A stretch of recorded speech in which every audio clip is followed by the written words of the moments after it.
And there's a lot of juicy in this filing, you guys. The defendant suggested that he would fight to remain in power regardless of whether he had won the election. Ooh! Make them riot, do it. What? It's like trying to reason with a child. You know what I mean? It's like trying to talk a child out of a tantrum. Dude, I will commit to it right now, okay? Clip it, ship it, archive it, okay? If Kamala Harris wins in November, I will get a Joe Biden face tattoo. I will do it. Friends, if you have a second or two, click like, comment down below. I would really appreciate it. Thank you guys, and I hope you enjoy the video. All right, let's get into this Meidas Touch video on the new information that came out today with Judge Chutkan in DC unsealing portions of Jack Smith's indictment. The DC trial, if you're not up to speed, is the trial regarding January 6th, the fake elector scheme, the attempt to usurp power and stay in office after he had lost the election. It's the same sort of criminal case that's, well, you know, at the federal level, but it's the same general case as the Georgia case. And of all of Trump's criminal trials, this one is the most serious. The one in DC is the most serious. His mishandling, or I should say his stealing classified documents and then lying to the FBI about it, that's serious. But in terms of the consequential nature of the crime, January 6th in DC, the DC trial is his most serious criminal case. This is Michael Popak, Legal AF. Sit down, grab a cup of coffee. We have what we've been waiting for. It just got put on the docket by an order of Judge Chutkan. We've got a Jack Smith's 180-page brief of evidence against Donald Trump, making his case, if you will, to the American people before November the 5th. It's exactly the nightmare scenario that Donald Trump dreaded. It's now here. Judge Chutkan made a decision just about an hour ago in which 1.25 speed, you think? She agreed with the Department of Justice that almost everything needed to go into the public domain. Nothing should be withheld from the public about the immunity decision, the immunity application to the current superseding indictment, and her ultimate decisions in that area. None. In fact, there's very little redaction. I don't know what you guys mean when you say Destiny's January 6th video is sort of useless. No, this would just be stuff that he could add to the video. There is redaction. That's the black tape you see there throughout the 180 pages, but it's really to just protect certain people who are not yet been disclosed from having their identity revealed, although you can tell from their positions and their titles that and who they are. And we'll try to do that as I do this particular hot take. This is a mini trial presentation of the evidence to the American people. It's not because there's a weaponization of the legal system against Donald Trump. It's because the United States. Is this enough to take him off the ballot? No. In our Constitution, you can be a felon. You can be a convicted felon and run for office. You can be a criminal. You can be a murderer. The only thing that precludes you from running for office is if you have been impeached and convicted and you are barred from running for public office, or you weren't born in the country. Otherwise, anybody can run to be president. I think you would have to assume that the founders probably assumed that a convicted criminal would never be nominated by a party. But, you know, in retrospect, it seems kind of silly that they didn't stipulate that in the Constitution, but yeah. Chief Justice Roberts, in its 6-3 decision on immunity back in July, commanded this result. Oh, yeah. You have to be 35. That's the other thing, too.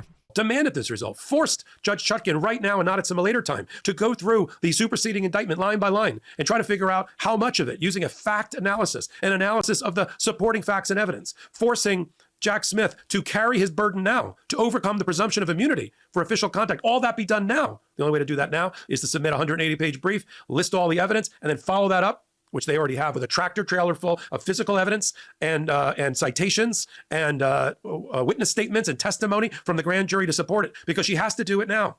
And Donald Trump says, don't do it now, not before the election. That's exactly what they have to do. And Judge Chutkan, who I admire, made a great decision today. She ordered that the clerk post to the docket immediately, not giving Donald Trump any time to run for an appeal or a stay or to stop it. She said immediately, and the clerk took her direction and posted. And now we have a copy of it right here, all 180 pages. I'm going to tell you the parts that are important. What we have overall, taking the plane up 5,000 feet, is that we have the government laying out methodically, action by action, along a timeline of 3 major conspiracies, very similar to how the Jan 6 committee had outlined this very criminal conspiracy led by Donald Trump. And then so the conspiracy is conspiracy to defraud America, essentially, by like disenfranchising disenfranchising voters in swing states by, the false slates of electors. And I don't remember what the other two conspiracy charges are, but that was a big one. Conspiracy to defraud America, basically. We then, after the three conspiracies in the timeline, the third organizing principle of the new filing that we now can read is state by state in the 7 battleground states. And what Donald Trump did with private actors and private lawyers as a campaigner, not as president, to try to influence and stop the outcome of the election and peaceful transfer of power. So those are the 3 organizing principles of this particular brief. And then within it, you have things that I'll be able to read from, kind of a couple of areas in particular that I'm going to read from for you now so you can get a flavor for it. And then we'll be doing hot takes and Legal AF and Legal AF podcast and more hot takes as we digest more and more and more this cornucopia of evidence against Donald Trump. Let me start with the beginning. This could serve as the Department of Justice's opening statement to a future jury. I'm just going to read it to you straight. Page 3 over to page 4 of the new brief. This is no redaction. This is just prose. When the defendant, that's always Donald Trump, lost the 2020 presidential election, he resorted to crimes to try to stay in office. This is a good start, day after the vice presidential debate, by the way. With private co-conspirators, the defendant launched a series of increasingly desperate plans to overturn the legitimate election results in 7 states that he lost: Arizona, Georgia, Michigan, Nevada, New Mexico, Pennsylvania, and Wisconsin, now known as the targeted states. Your parents should be getting this because they're in Nevada too. My dad knows about the false electors thing. He doesn't agree with the false electors thing, and he still wants to vote for Trump. My mom is leaning towards Trump. You have to realize my dad watches a lot of Fox News, a lot.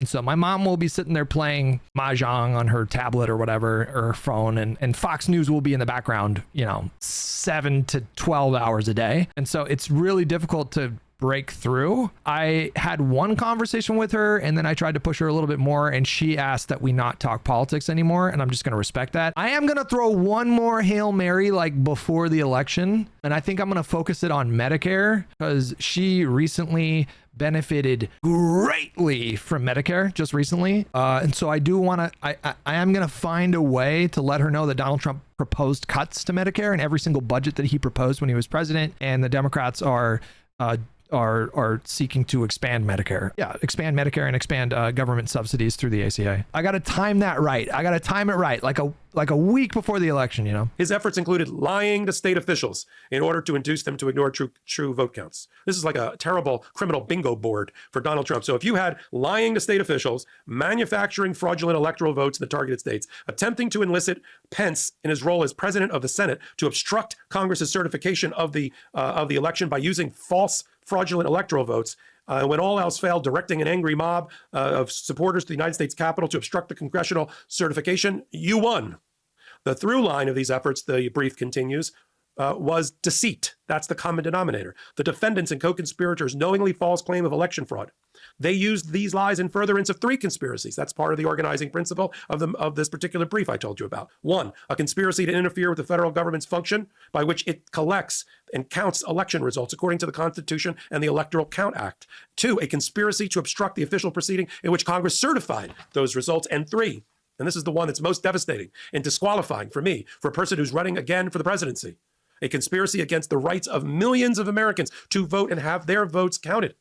Again, a powerful opening statement embedded within what effectively is a special counsel report and a compilation and a summary of all the evidence against Donald Trump. At its core, it continues on page 4. I mean, that's pretty big. Conspiracy against rights, conspiracy against the rights of literally tens of millions of Americans in swing states all over the country to vote and have their votes count in an election. That's a big deal. The defendant's scheme was a private criminal effort in its capacity as a candidate, not as a president. We can get into the details about what he did to, rise to the level of criminality, all the details of these criminal conspiracies, these various criminal conspiracies that he engaged in. We can get into the details, but really just broad strokes, what we're talking about is he attempted to disenfranchise millions of voters who voted for Biden in 2020 in 7 crucial states all over the country, maybe even 8 states, who cast their vote for Biden. He conspired to essentially throw those votes out, have them not count. Fed used deceit to target every stage of the electoral process, which through the Constitution, the Electoral Count Act, and state laws includes the state's notification of the federal government of this election of their representative. Yeah, same, Chameleon. Little did he know that I voted in 24 states. So good luck. You're going to have to disenfranchise a lot of us, okay? Electors by popular vote. The meeting of those electors to cast their vote, and Congress's counting of those electors' votes at a certification proceeding. He worked with private co-conspirators, again, continuing the opening statement to a future jury. The brief continues, including private attorneys, and he's got 5 listed. I could think of a number of them. Ken Chesebro, Rudy Giuliani, Sidney Powell, Boris Epstein, Jenna Ellis. You see where this is going? The defendant, Trump, also relied heavily on private agents, such as his campaign employees and volunteers, like his campaign manager, his deputy campaign manager, his senior campaign advisor, and campaign operative. Again, they're making the point this is private, because the Supreme Court has said if it's private, it's prosecutable. That's why they're spending so much time on it. The brief then goes on to the formation of the conspiracies. Lots of interesting information and supporting evidence here that we will continue to cover here on the Meidas Touch Network. Let me just turn to another fascinating page that I did not know before. If you go to page 50, here we go. On December 6th, the same day that unidentified person put the plan on paper, the defendant called the RNC chairwoman. I mean, dude, I will commit to it right now. Okay. Get the Tangia clips ready, clip it, ship it, archive it. Okay. I will commit to it right now. If Kamala Harris wins in November, I will get a Joe Biden face tattoo, not on my face, but his face somewhere on my body. I will do it. I will do it. I will 1000% do it. We'll figure out a way to make it funny. But yeah, like a Roger Stone Nixon tattoo on the back, something like that, right? Huckabee, out of the blue. Huckabee did not know, and the defendant introduced him to. It would be like him eating ice cream or Dark Brandon or something, but yeah.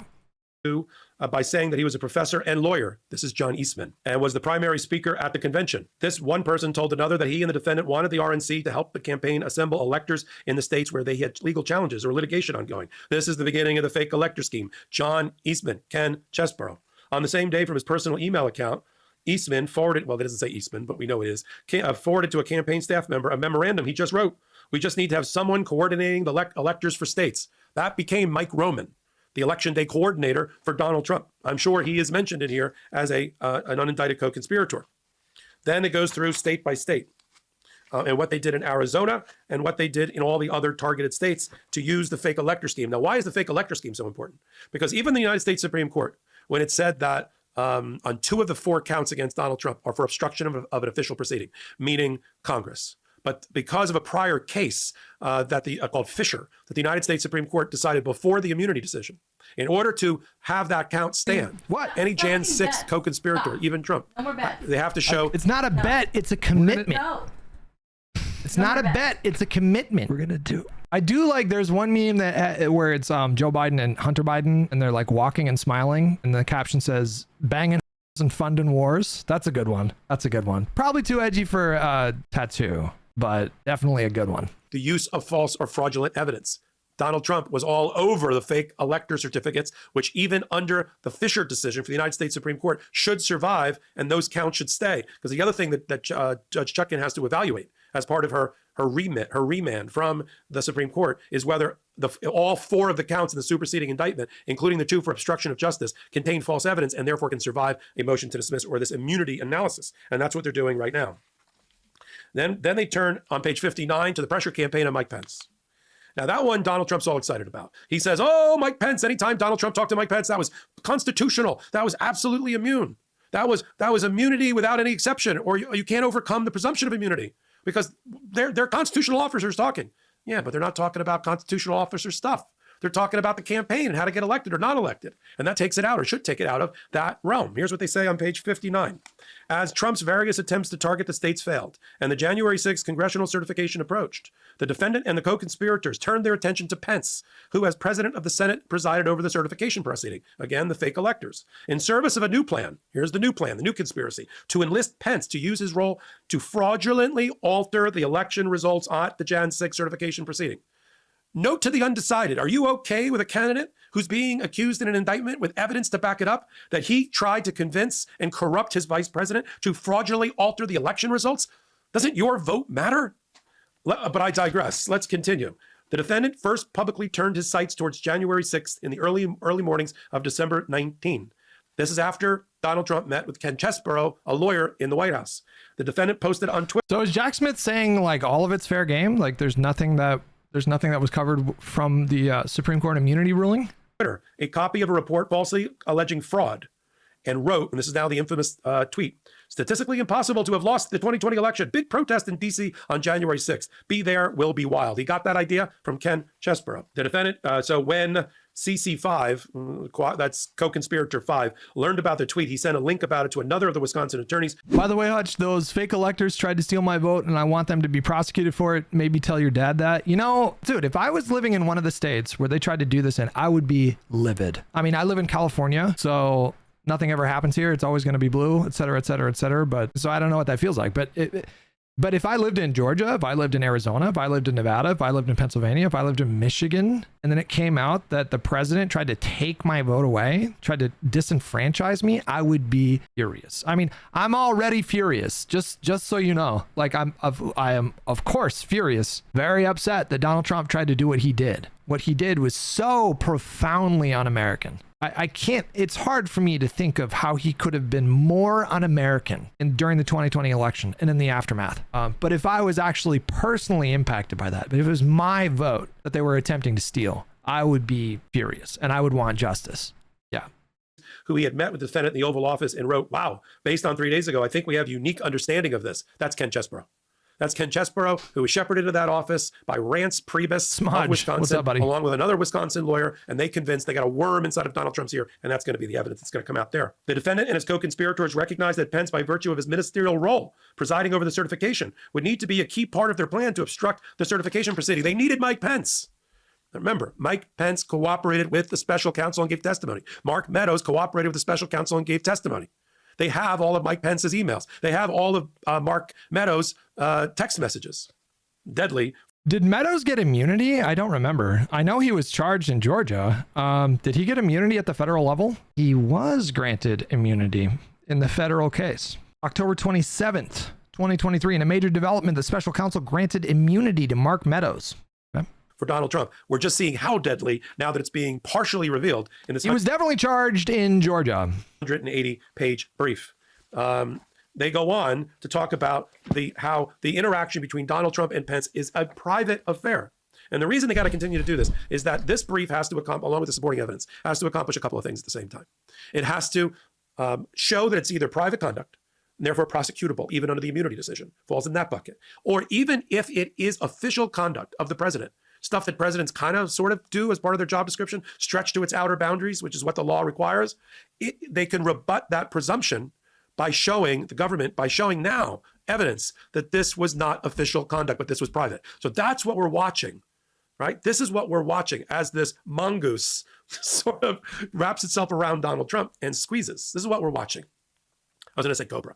And it's that presentation of evidence. Everything that's in this brief, this 180 pages, is backed up by witness testimony, by documents, by emails, by text messages, and by surveillance cameras, and or by audio and video recordings. Every one of it, or it wouldn't be in here. That's how strongly vetted this all is. And we're going to know more because in about 10 days, another 200 pages, including evidence and transcripts redacted, are going to be available to the public again. Okay. By this judge, I think by the 12th, 13th, or 14th, given how quickly she moved here. Certainly by the middle of October, well before the... Maybe that's why Trump backed out of the 60 Minutes, because he knew this was going to happen and he was advised to just not do that. It's possible. That's totally plausible. Election. We're going to get the next batch. That's the 1-2 punch. That's the rock in a hard place, grinding Donald Trump that Donald Trump was worried about. He didn't want the government. Too bad none of Trump supporters will see this or believe this. That's true. But listen, we're not necessarily trying to change MAGA's minds. Like you're not going to change too many people's minds. Like MAGA, you have to understand, is a literal cult. If you're still riding with Trump after these last 8 years, there's nothing that could come out. There's nothing that could come out. You know, think of all the scandals that have rocked President Trump that would have ended any other politician's career, and he's still here. And so not this court case, not any court case. I mean, you could have him on video committing a heinous crime and they would just find a way to get through it like, oh, it was AI or it doesn't really matter. Everybody does that, blah, blah, blah, blah. So you're not going to change too many MAGA minds when it comes to this stuff. What you want to change is maybe the very hyper specific voter whose minds we want to change or whose minds we want to see changed are going to be people that did not like Trump's personality, but did not like the economic circumstances that followed the pandemic on Biden's watch.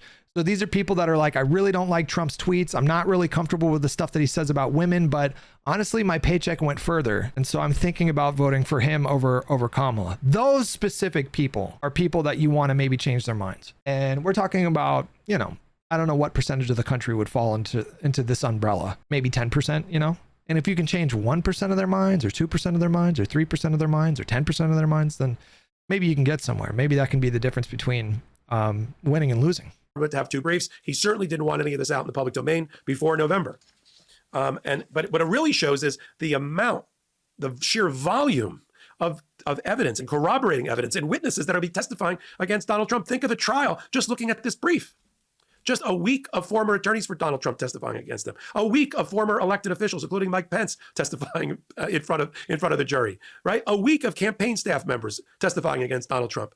A week of disbarred, disgraced attorneys for Donald Trump testifying before the grand jury. I keep saying the grand jury, I meant the jury. The jury's going to be like, wow, I always wanted to know what these people look like in person. Okay, their minds are going to get blown by the high-level people that are going to be, these B-listers in politics. They're going to be dragged in. Now, bear in mind, guys, this entire case, this entire trial, this entire, criminal charges, all of this hinges on Donald Trump losing in November. If he wins in November, he will have the legal authority to shut these cases down. He'll simply shut it down. And that'll likely be the end of this case. If he wins in November, likely will be the end of the Georgia case. The documents case, as it stands currently, has been thrown out because of Judge Cannon.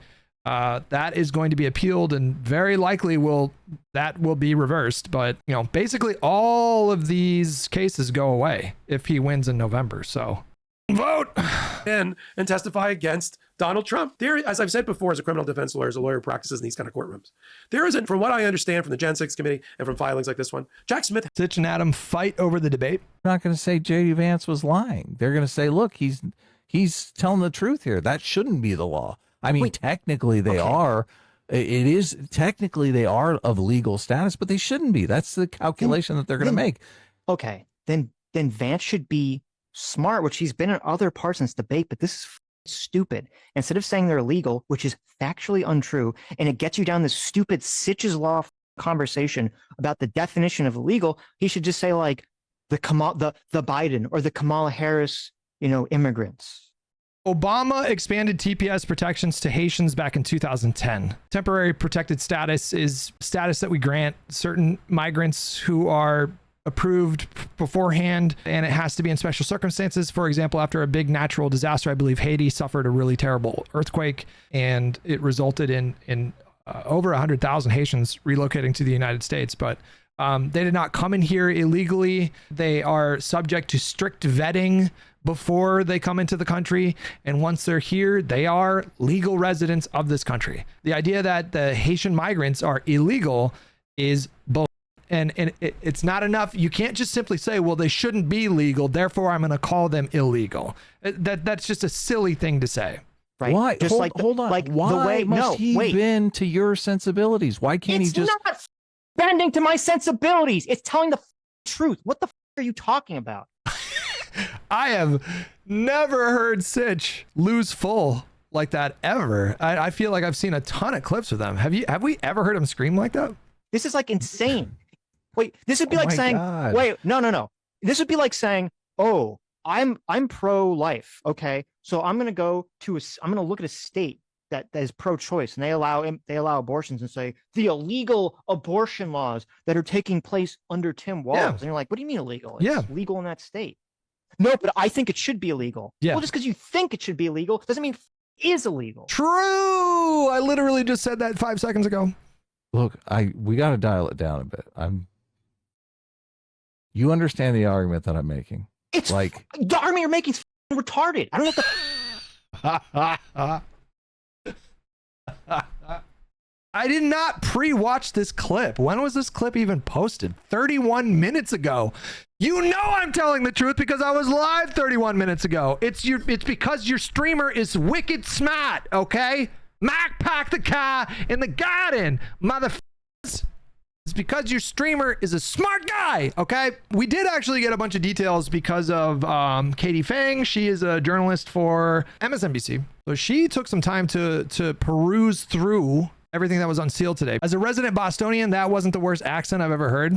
Mac pack the cat in the garden. How do you like them apples? Okay. Judge Chutkin, we can actually get in a little bit closer. In Trump's DC election interference case, allows for special counsel Jack Smith to publicly file his redacted motion for immunity determinations. Special Counsel Jack Smith, when Donald Trump lost the 2020 presidential election, he resorted to crimes to try to stay in office. The through line of these efforts was deceit. The defendants and co-conspirators knowingly false claims of election fraud. There were dozens of pages of factual assertions of what Special Counsel Jack Smith deems to be evidence of Donald Trump's private conduct and actions that are not immune from criminal prosecution. From page 142 of Jack's filing, upon receiving a phone call alerting him that Pence had been taken to a secure location, person 15 rushed to the dining room to inform Trump in hopes that the defendant would take action to ensure Pence's safety.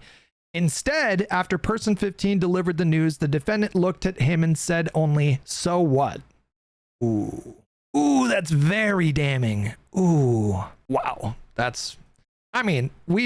We heard rhetoric from him that was very similar to that, so that's not surprising at all. Jack Smith carefully walks through why Trump's interactions with Mike Pence did not constitute immunized conduct because they were interacting in their private capacities as running mates when these occurred. Consider this argument from Smith. The discussions at issue did not pertain to Pence's role as president of the Senate writ large, however, but instead focused only on his discrete duties in presiding over the certification proceeding, a process in which the executive branch by design plays no direct role. Even though the Supreme Court held that discussions between the defendant and Pence concerning Pence's role at the certification proceeding qualify as official conduct, it is a rebuttable presumption of immunity. So Jack Smith is going to challenge that, and I assume it's going to go up to the Supreme Court. Page 94, Trump sought to encroach on powers specifically assigned by the Constitution to other branches to advance his own self-interest and perpetuate himself in power contrary to the will of the people. Page 79, beginning at about 1:30 p.m. on January 6th, Trump settled in the dining room of the Oval Office. He spent the afternoon reviewing Twitter on his phone while the dining room television played Fox News's contemporaneous coverage of the events at the Capitol.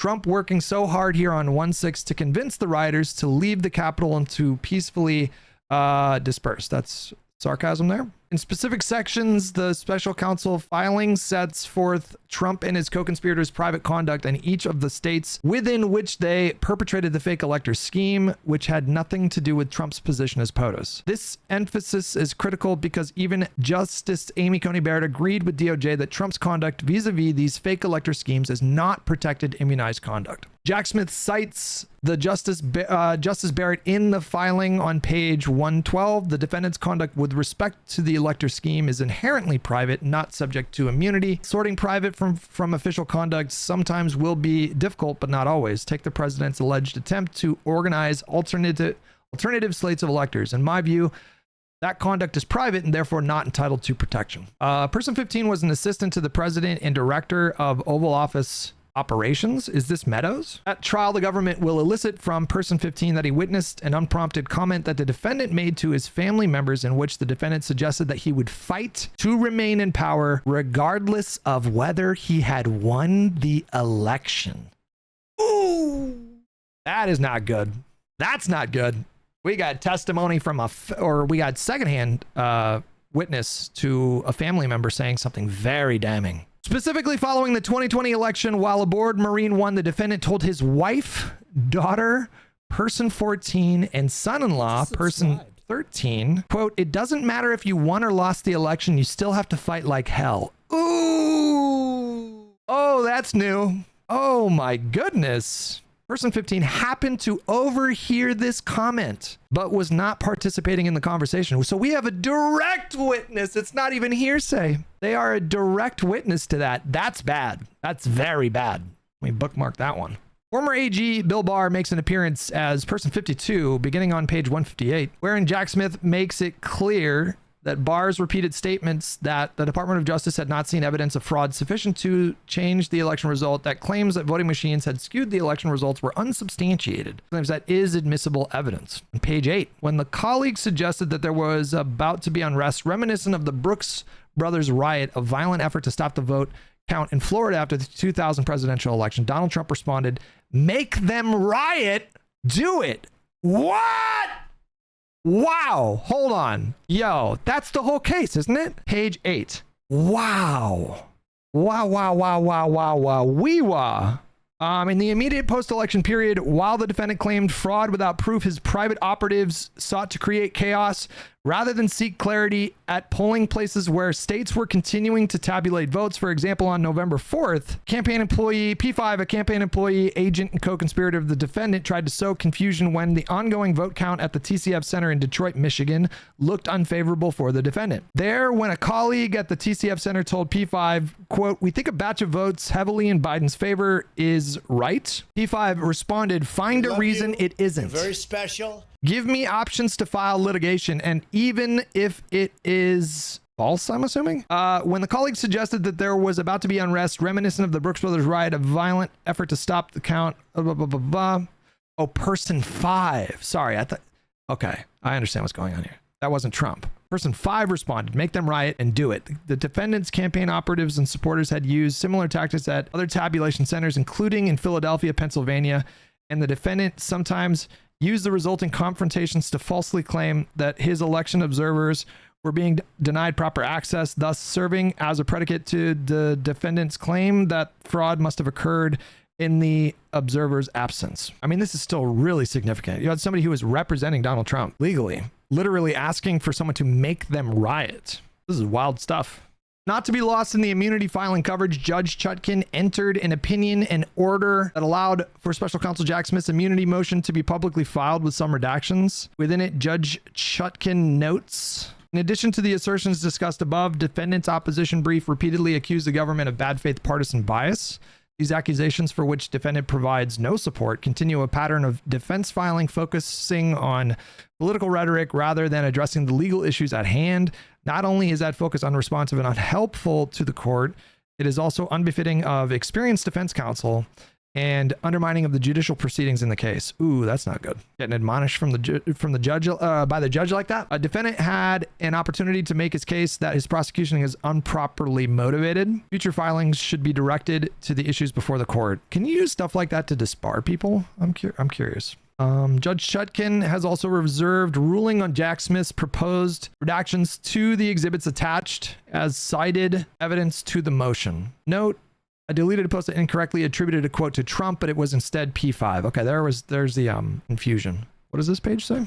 The defendant saw his private attorney RNC's the defendant saw his private attorney's RNC press conference and said P51 discussion of CC3, and he acknowledged to P4 that CC3 had appeared unhinged in the press conference. So I'm assuming this is Powell and Giuliani. On November 2nd, the day after the press conference, the defendant made a similar comment to P7 and P45, two White House staffers who volunteered for his campaign. Oh, I see what's going on here. So Trump himself said that his own lawyers appeared unhinged. And then he would, of course, like spend the day tweeting all the crazy things that Giuliani and Powell were alleging. So this, I think, yeah, this goes to the deceit that Smith is trying to highlight, it seems. The defendant made a similar comment to P7 and P45, two White House staffers who also volunteered for his campaign. And in casual conversation after another meeting had ended, the defendant told P7 and P45 that P51 had, quote, eviscerated or, quote, destroyed CC3. The defendant then had a call with CC3 on speakerphone while P7 and P45 listened in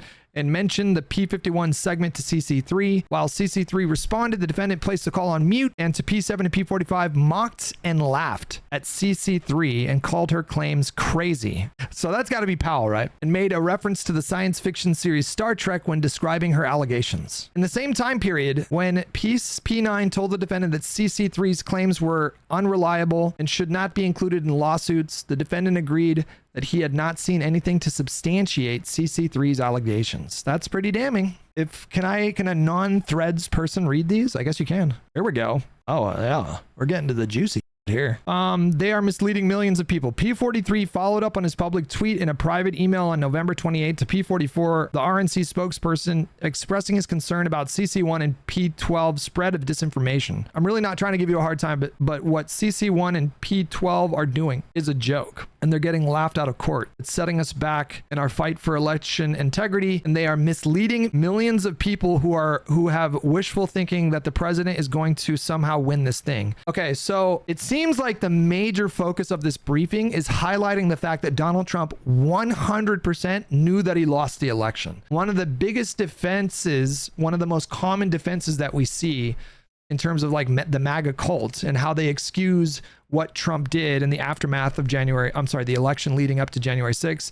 They claim that, you know, Donald Trump convinced himself that he had won the election and he was wrong, but he genuinely believed that he had won the election. This brief seems to cut right to the core of that and dispel any such notions. It seems like they're trying to paint this picture that Donald Trump knowingly lied to others, to the public, about unsubstantiated claims of election fraud, et cetera, et cetera. CC1 is Rudy, CC2 is Eastman, CC3 is Powell, CC5 is Chesbrough, CC6 is Boris Epstein or Jeff Clark.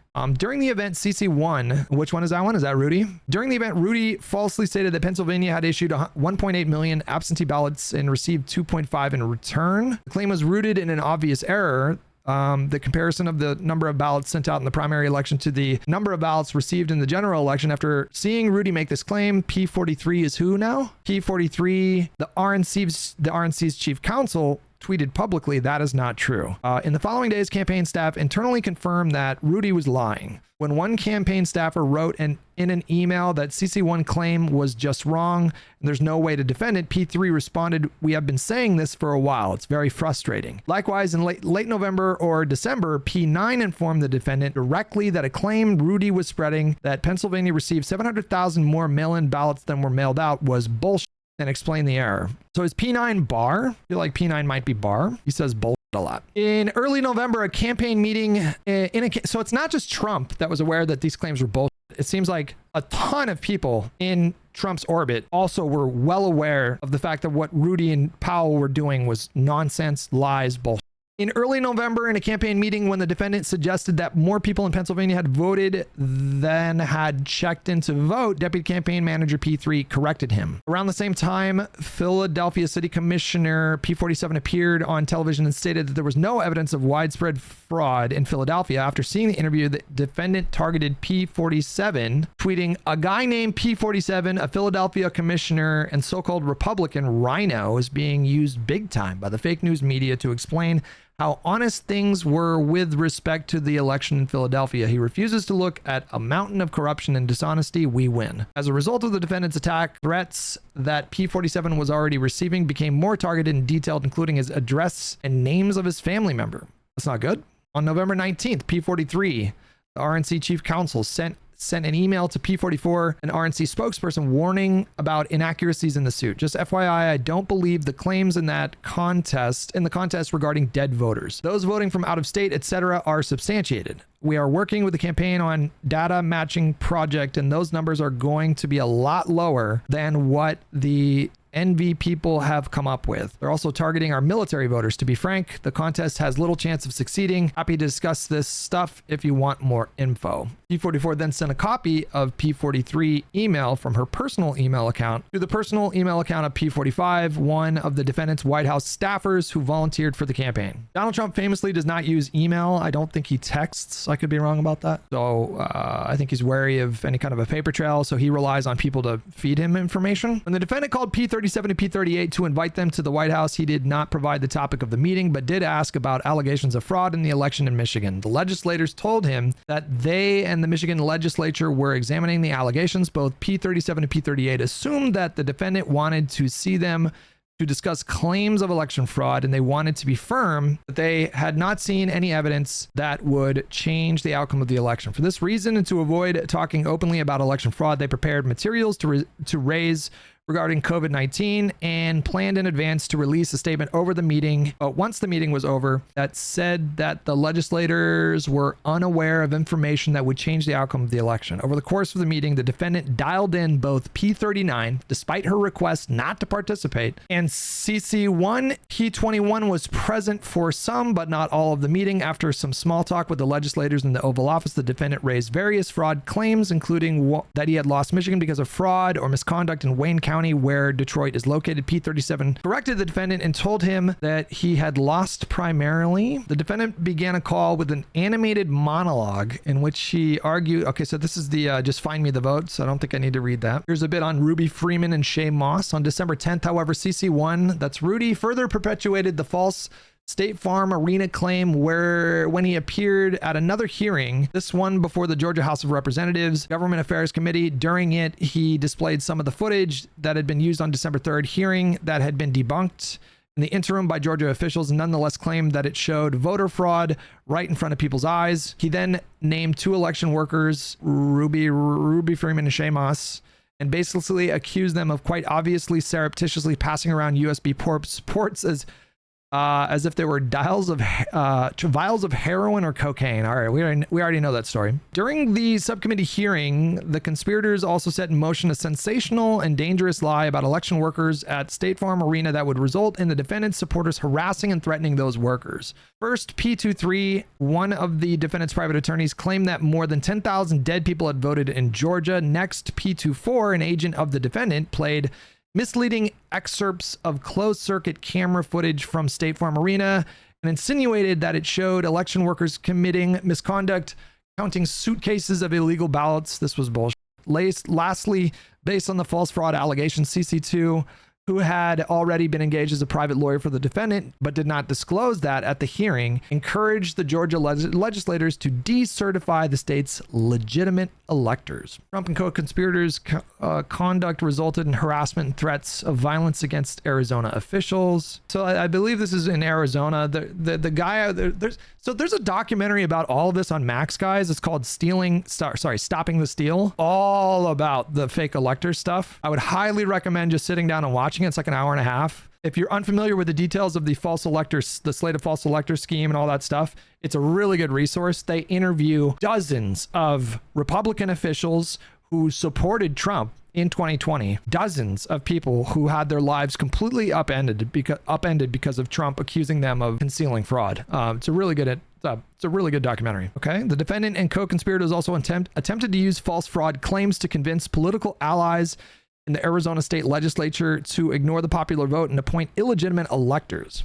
On November 22nd, the defendant and Rudy called P18, the Speaker of the Arizona House of Representatives. I believe that's Rusty Bowers. Rudy did most of the talking. During the call, the defendant and Rudy levied multiple false fraud claims, including of non-citizen, non-resident, and dead voters that affected the defendant's race, and asked Rusty Bowers to use them as a basis to call the state legislature into session to replace Arizona's legitimate electors with illegitimate ones for the defendant. When Rusty Bowers voiced his deep skepticism, Rudy said, well, we're all kind of Republicans and we need to be working together. Jesus. Rusty Bowers refused and asked Rudy to provide evidence supporting his fraud claims. Rudy never did. Yeah, so there's a part in the documentary where he recalls this story, and he said, "Okay, great, let's see the evidence." And when there was a moment where Rudy was like, I think Jenna has the evidence. Jenna Ellis was sitting right next to him, and she went, "Oh yeah, let me just look through." And she looked through like her backpack, and she was like, "Oh, I must have left it at the hotel." Just to be a fly on the wall during that exchange. And then afterwards, this Arizona State House Speaker was like, okay, I'm done. If you want me to do anything, you need to show me evidence. And they never did. When those efforts didn't work, including demands that he produce evidence of fraud that resulted in nothing because there was none, Trump publicly attacked Arizona officials. Yeah, this is where it gets nasty. The defendant and Rudy continued to try to influence P16. For example, Rudy tried to contact P16 on November 22nd, the same day the defendant and Rudy reached out to the Arizona Speaker of the House, as described below. And on November 30th, the day P16 signed the Arizona Certificate of Ascertainment, formally declaring Biden's electors as the legitimate electors for Arizona, P16 received a call from the defendant and Pence. P16 advised them that Arizona had certified the election. When the defendant brought up fraud claims, P16, eager to see the evidence, again asked the defendant to provide it, but the defendant never did. Instead, later that evening and into the following morning, the defendant repeatedly publicly attacked P16. Now, the defendant, guys, remember, is Trump. P16 is the governor of Arizona. Instead, later that evening and into the following morning, the defendant repeatedly publicly attacked P16 as well as Georgia Governor P17 on Twitter, retweeting posts by others such as, "Who needs Democrats when you have Republicans like P17 and P16?" Watching the Arizona hearings and then watching Governor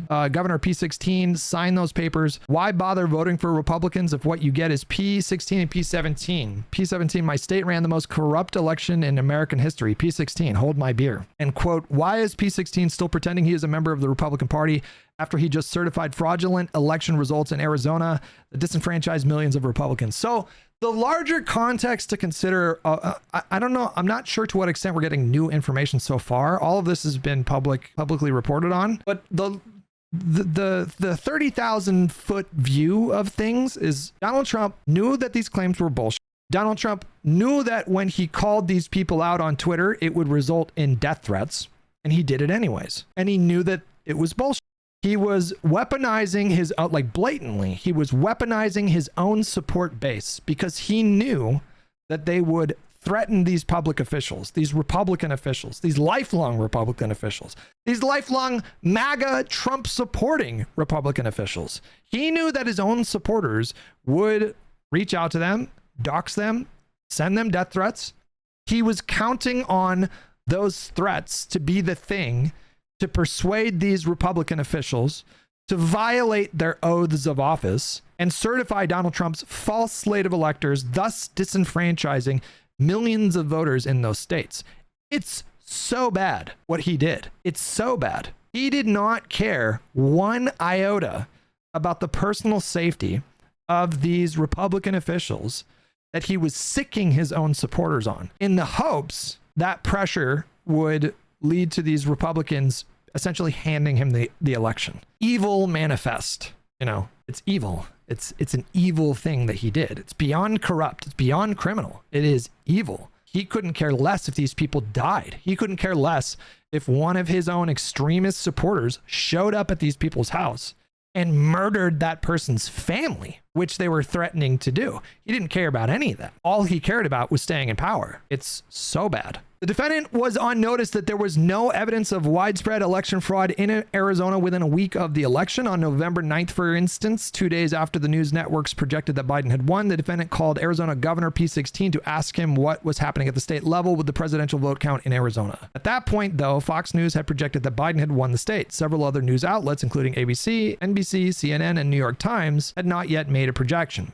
P16 walked the defendant through the margins of the votes remaining to be counted, which were primarily from Pima County, which favored Biden, and Maricopa County, which was split. P16 described the situation to the defendant as the ninth inning, 2 outs, and the defendant was several runs down. The defendant also raised claims of election fraud, and P16 asked the defendant to send him supporting evidence. Although the defendant said he would, stating, "We're packaging it up," he never did. Shortly thereafter, on November 13th, campaign manager P2 told the defendant directly that a false fraud claim had been circulating. So again, they're really just drilling down that Donald Trump knew that it was bullshit.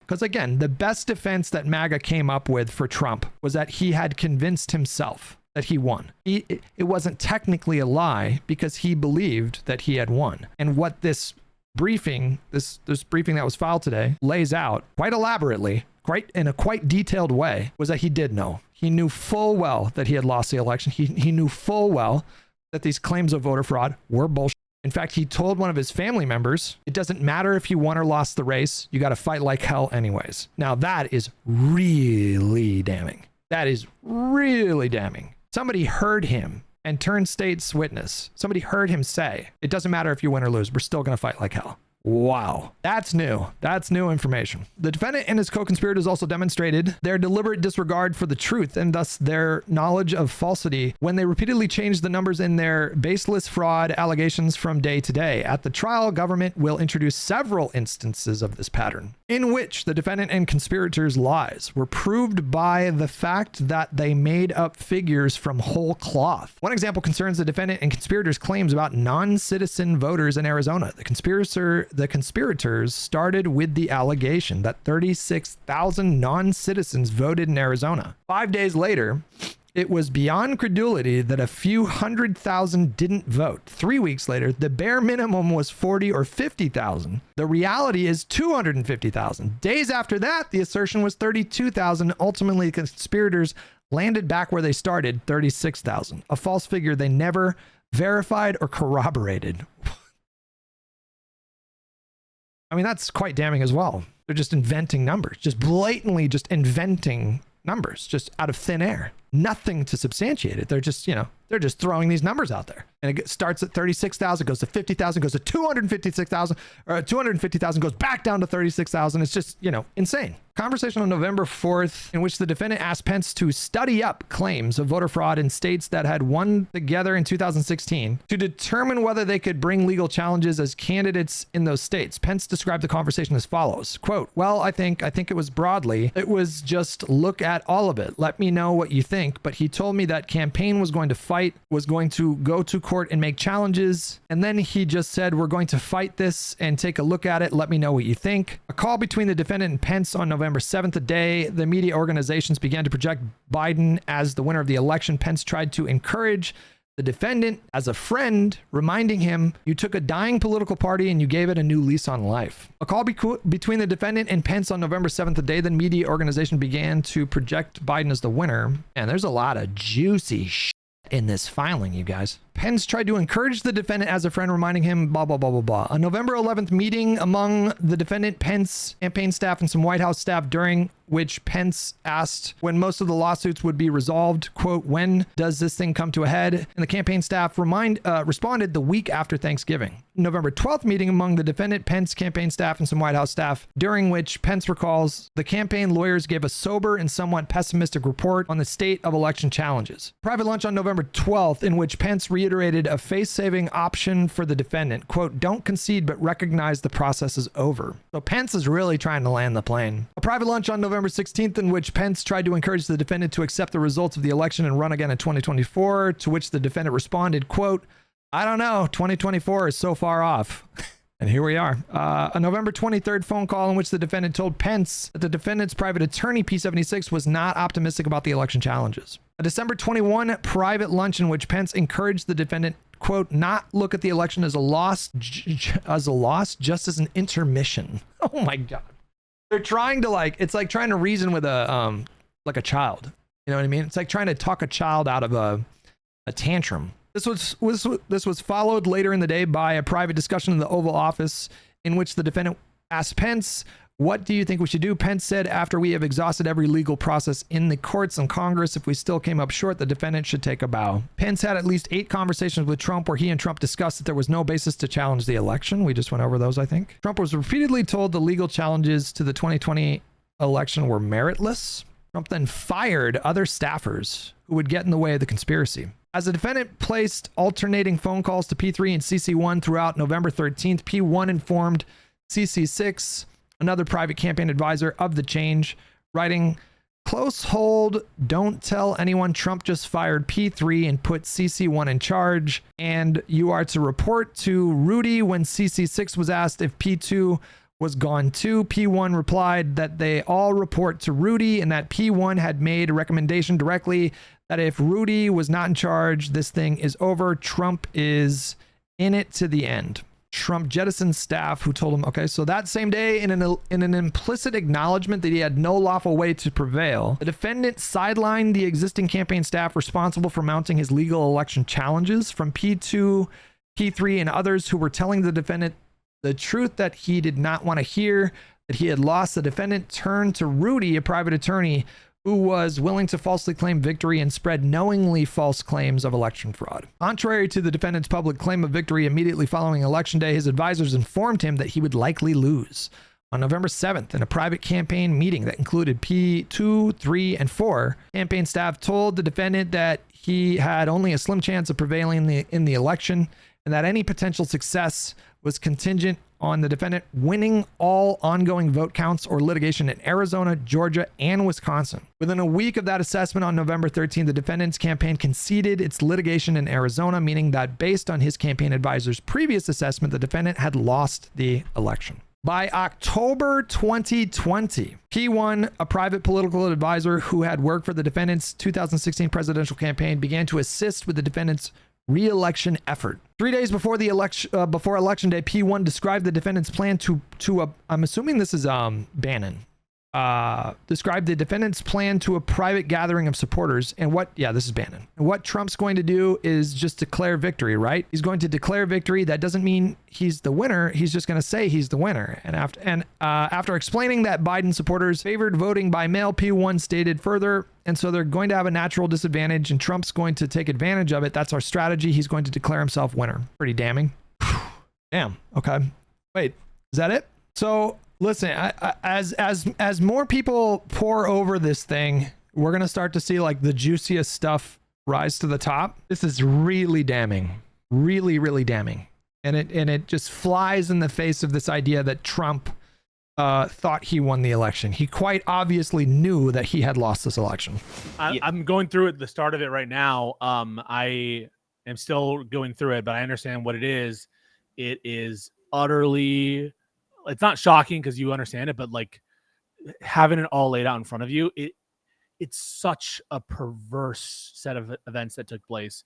And there are some new facts here that are bombshells, in my opinion. Oh, so, there's one that's okay. So, well, I was just gonna say real quick, but so we can segue this. Pisco, were you covering this earlier? Yeah, but right before the stream.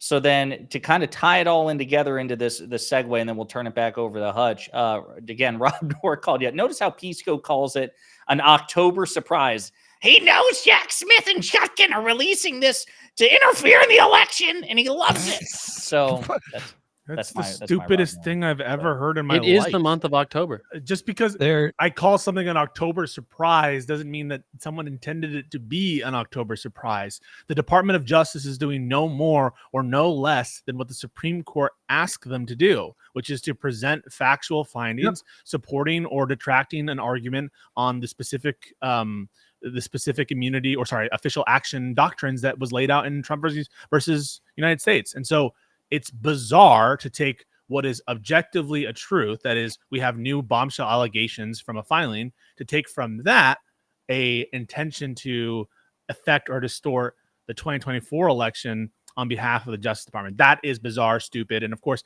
everything Rob says is idiotic, stupid. He is himself an idiot, a conspiracy-brained idiot. And so that is not surprising from my perspective. So there were two real juicy morsels. I'm sure as more legal minds pour over this brief, the sort of more juicy stuff will rise to the top. And so I'll be checking Twitter later tonight to see what's going on. But what's the juicy stuff, Hutch? Lay it on us, baby. There were two really juicy morsels. So they have Smith has a direct witness to Donald Trump telling his family and other people in his orbit before the election, it doesn't matter if we win or lose, we're still going to fight. So that is really damning. That's like evidence of premeditated intent to just fraudulently claim victory.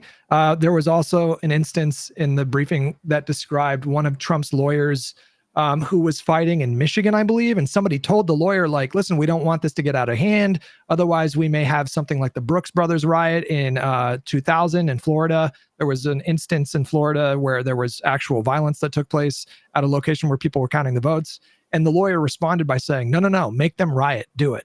And that is like, you know, I don't need to tell you, just in lieu of January 6th or thinking of January 6th and the events that followed a few weeks later, it's really damning to have. Yeah, the we're gonna fight. I don't have that quote, but I am familiar with the make them riot part. So I think it's important to read this real quick. In the immediate post-election period, while the defendant, Trump, claimed fraud without proof, his private operatives sought to create chaos rather than seek clarity at polling places where states were continuing to tabulate votes. For example, on November 5th, and I don't know who P5 is. Like, I'm sure there's going to be annotated versions of this. I know the girls at Strict Scrutiny, I think, and Andrew Weissman teamed up to annotate the last indictment against Trump from Jack Smith. A campaign employee, agent, and co-conspirator of the defendant tried to sow confusion when the outgoing vote count at the TCF Center in Detroit, Michigan, looked unfavorable for Trump. There, when a colleague at the TCF Center told P, what's P? Is that like co-conspirator? Person 5? Person, yeah. That makes sense. Person does start with a P. Quote, we think a batch of votes heavily in Biden's favor is right. Person 5 responded, quote, find a reason it isn't. Give me options to file litigation. And even if it is, when the colleague suggested that there was about to be unrest reminiscent of the Brooks Brothers riot, a violent effort to stop the vote count in Florida after the 2000 presidential election, person 5 responded, "Make them riot, do it." Oh, so person 5 is Trump. He is P5 and the defendant, right? No, he's not. He's not. He's not? It wasn't Trump that said that. It was initially Katie Phang initially reported that, but she was wrong. It was one of his lawyers. Gotcha. Well, then, just in case, I need to go back and make sure I didn't retweet Katie Phang on that. The defendant's campaign operatives and supporters used similar tactics at other tabulation centers, including in Philadelphia, Pennsylvania. All right. Look at the tweet that I just linked there. Okay. Oh, let's see. Read this one. This one is, in my opinion, probably the most damning thing that I've heard so far. P15 was an assistant to the president and director of Oval Office operations. At trial, the government will elicit from P15 that he witnessed an unprompted comment that the defendant made to his family members, in which the defendant, again Trump, suggested he would fight to remain in power regardless of whether or not he won the election.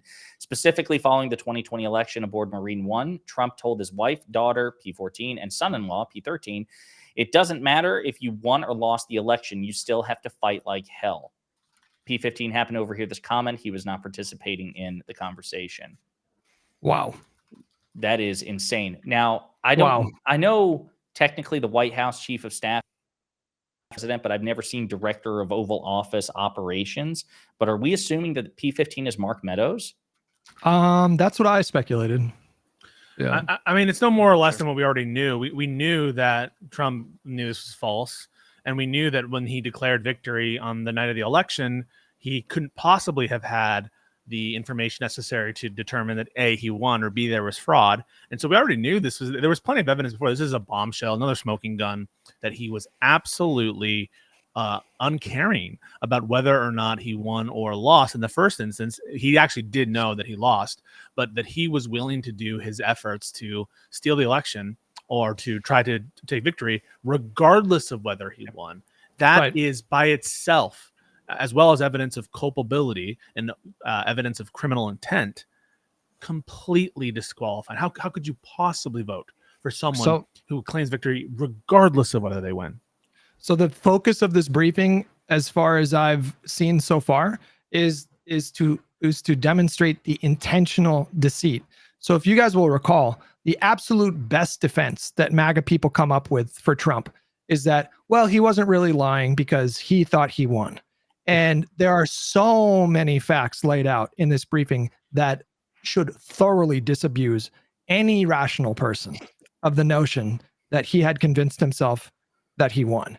It seems quite clear from what's laid out in this brief that he was fully aware that the claims that were being made were bullshit.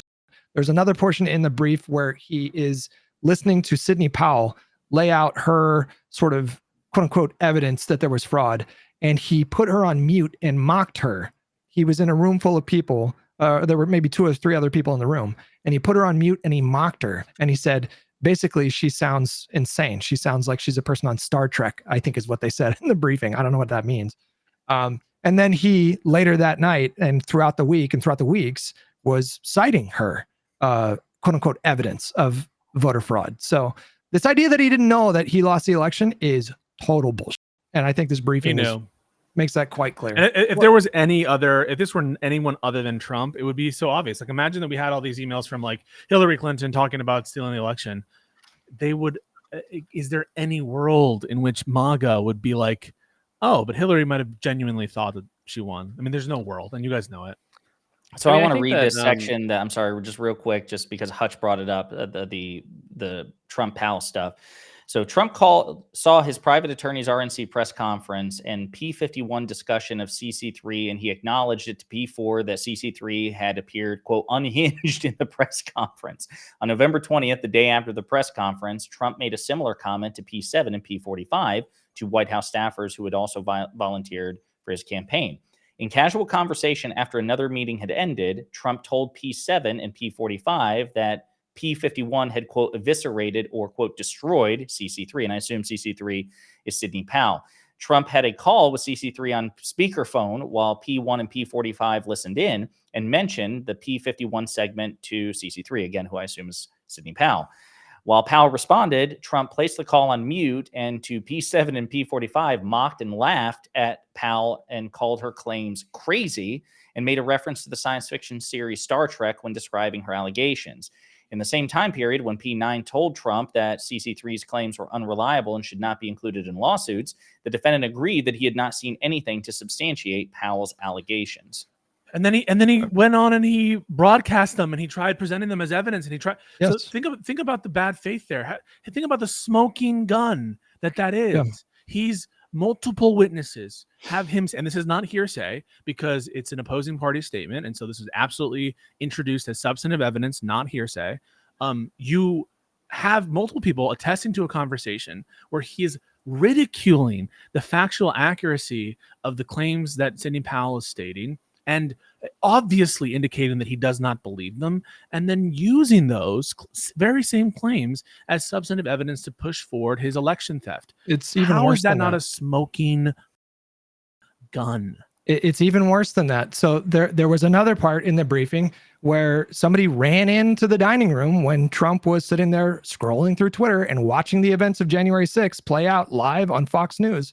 And they informed him that they had to evacuate Pence from the Senate chambers. And his answer to that was, so what? And it gets even worse than that. So like, it's laid out in this brief that he for sure knew that these claims of voter fraud were bullshit. He knew that there was nothing to substantiate any of these claims in any of these states.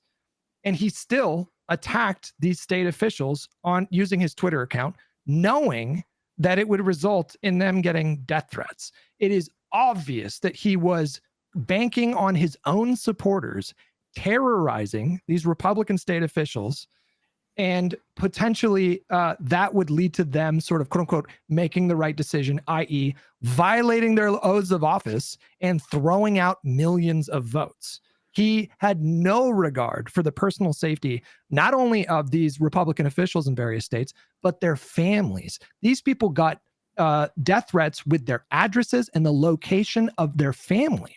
And Trump knew about this. Not only did he not care, that was the point. It was the whole point of him doing that. Upon receiving a phone call alerting him that Pence had been taken to a secure location, P15 rushed to the dining room to inform Trump that in hopes that Trump would take action to ensure Pence's safety. Instead, after P15 delivered the news, Trump looked at him and said only, so what? Wow. He doesn't care. He doesn't care. He doesn't care. He doesn't care. He wanted it to happen. This is incitement of insurrection. He should have been charged with insurrection. He should have been charged with incitement. When he tweets out, Mike Pence didn't have the courage, with the awareness of the breach of the Capitol, with the awareness of the violence, he knows that he's doing that for the purpose of giving aid and comfort to those who are currently engaged in an insurrection. That is textbook incitement. That is textbook insurrection under the historical test. And so this is all, each one of these incidents that we're describing, individually disqualifying. Each one of them should mean he should never hold any office. He should be in prison for the rest of his decrepit life. And yet he is, what, at 50-50's chance maybe of winning this election? Everyone you know, for the rest of this 35-day period, you need to do the most you can to stop this man from taking office. It is vital to the security of this nation, to our Constitution, to our future, to our children, to make it so that no one ever has to deal with a President Trump ever again. Yeah, this shit's bonkers. I mean, obviously, I haven't been able to read through it. I think I got through the first 3 pages and then had to go do other things. But I do appreciate that Judge Chutkan made this public. I know that Donald Trump is obvious. He's already shouting about it on Truth Social that this is election interference, as I know MAGA Republicans are wont to do. But yeah, this is really staggering. And, you know, the other thing, going back to something Hutch said earlier, you know, the cope that we've been getting is that Trump sincerely believed that there was election fraud. And all the evidence to the contrary notwithstanding, part of the reason that this is so unsatisfying for me, and it's still an indictment of their entire worldview, is if Trump believed that, even if Trump sincerely believed that, that in and of itself is disqualifying. That means he's so deluded that he should require not only should he require Secret Service protection, he should require constant adult supervision. Like, they should have power of attorney over him. because he's manifestly unfit to be president. That would make him objectively. I know I love using this phrase a lot because I feel it in my bones. It would make him objectively, cognitively, and intellectually inferior to any Democrat who has ever lived. 100%. If he genuinely believes that. So it's like, no matter what road you go down in terms of the fork, it ends up at the same destination, which is that this man is objectively unfit to be president of the United States. If your excuse is that he genuinely believed this, in a way, it's more disqualifying, because that truly means that he has lost his mind and he could do anything. If what you're telling me is every single one of his advisors could say that tree is not, that's not a tree, that's not a dog that you're looking at, this is a verifiable DNA test, that this is in fact a dog, or whatever this the blatant material fact is, and he could reject objective reality, that means that it's even more of a reason not to let this guy within a whisker of the Oval Office. Econoboi, do you have something to say?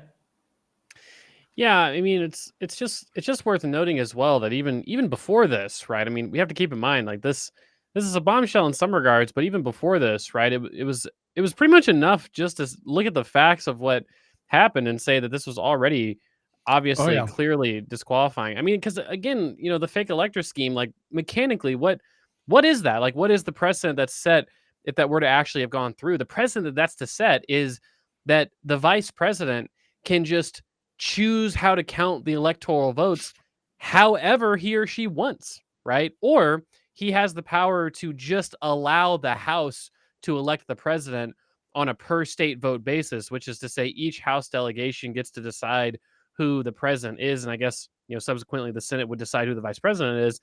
That's insane, right? That's basically just saying one person has the power to nullify hundreds of millions of votes and basically choose a different way to elect our president, when of course it seems like the spirit of the law and the Constitution is that the only reason that would happen would be if the Electoral College legitimately does not have someone who has a majority of the electoral votes. And so even our topsy-turvy, wacky, terrible election system, it is at the very least a reasonably clear set of rules and obligations for candidates and people who need to set those institutions up. And again, that's what Trump tried to do even before we knew about all these surrounding facts. That's why he genuinely believes this argument was always so stupid, because, well, if he genuinely believes that argument, he just genuinely doesn't believe in a democratic process, right? I mean, at least not our democratic process. And that's what this, every January 6th debate has to be grounded in the fundamental mechanical reality, which was Trump wanted millions of people's votes to be thrown out. He wanted to commit voter fraud at a scale that this nation's never seen before. It's illegals voting. When you have fake electors, that's illegals voting. It's invalid voters voting. Good way to put it. And the precedent, some people will bring up, I think, this obscure case, I think in the 1960 presidential election, where I believe it was Hawaii that sent in 2 states of election. The only reason that state sent in 2 different states of electors, right? So they had, one count for one candidate, one for another, was because there was genuinely a lack of clarity as to who won that state in that election. They had to wait to fully count the votes. This just isn't analogous at all. This has never happened before in American history. Yeah, that was an instance of genuine alternative slate of electors, because the matter had not been adjudicated yet. It had not been settled. And Vice President Nixon presided over his own goddamn defeat. Richard Nixon presided over his own defeat, which is also illustrative of how so much more corrupt Donald Trump is than the poster boy of presidential corruption, Richard Nixon. I should also say, just got last point on Nixon, since I mentioned his name, was that during a recent Senate judiciary hearing, I think that I referenced in last week's Lib Learn, there was a prosecutor involved in the Watergate prosecutions who said, just FYI, if Trump v. United States had been decided prior to Watergate, President Nixon would not have resigned. So anyway, just throwing that out there. Yeah. I was just going to say, anecdotally, from what I've observed, you're absolutely right, Econoboi, that everything that we already knew in the public square as a result of public filings, the January 6th Select Subcommittee, media reporting, was already incredibly damning. The issue, I think, with the whole scheme leading up to January 6th is that there are a lot of moving parts, and it's kind of difficult to explain it in a concise way to sort of like the median voter. It's kind of one of the reasons why the first impeachment didn't turn Donald Trump's unfavorables to like 70%, even though it just egregiously blackmailed Zelensky to try to get dirt on a political opponent. So that is really the challenge. And, you know, it was really kind of interesting to watch Destiny do his focus group. Did you guys watch that he did with the, Yeah. So I actually thought he did a really good job, but it took him like 4 hours to explain the January 6th, all the false elector scheme to these 4 YouTubers. And I think they represent sort of like the average voter in this country. And so hopefully there are enough like real bombshell stuff or real bombshell revelations in this briefing that can go viral in the next 2 weeks, and people can kind of see it in a more condensed fashion.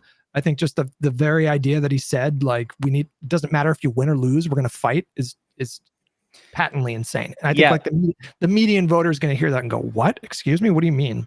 This is where Steven it's interesting too, because I remember asking him this, if he almost feels like he missed the boat on this, just because of the timeline, because obviously this happened almost nearly 4 years ago.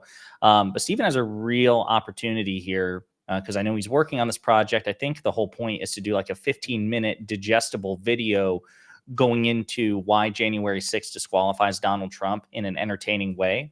And so I hope he incorporates whatever new information can be gleaned from this. What is this, an indictment? What is this? A brief, an indictment? A motion to comply with the ruling. And this is one of the reasons why Rob's statement to me is like ridiculous. They're complying with what the Supreme Court wanted, which is a factual, evidentiary based analysis to apply the sort of asylum immunity doctrines that were developed in that case. Gotcha. I just want to say one word about the Trump versus Hawaii thing. The Hawaii quote unquote precedent electors thing.